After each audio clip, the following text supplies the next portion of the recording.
আমরা এখন আছি নোয়াখালী জেলার চাটখিল উপজেলার রামনারায়ণপুর ইউনিয়নের বৈকুণ্ঠপুর গ্রামের কুরুবাড়ির আব্দুল মতিন ভাইয়ের বসত বাড়িতে।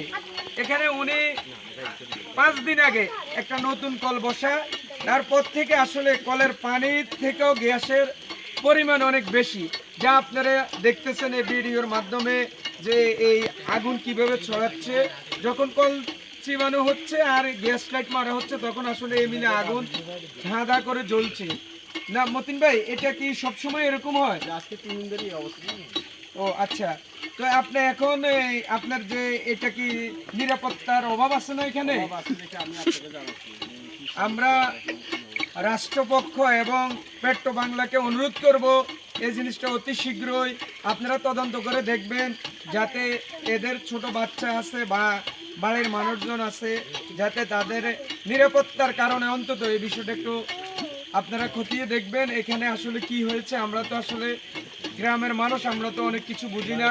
আপনারা এখানে যদি কোনো খনিজ সম্পদ থাকে তাহলে আপনারা এটা তদন্ত করে দেখবেন, তদন্ত করে আপনাদের রাষ্ট্রীয়ভাবে যে ব্যবস্থা গ্রহণ করার জন্য আমরা এলাকাবাসী আপনাদেরকে অনুরোধ করছি।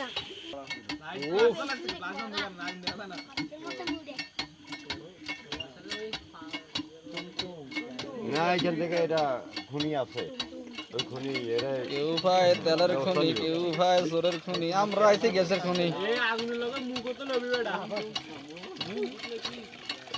তা তো থাকবেই, কল মাথা গরম হয়ে যায় না। সুবহানাল্লাহ।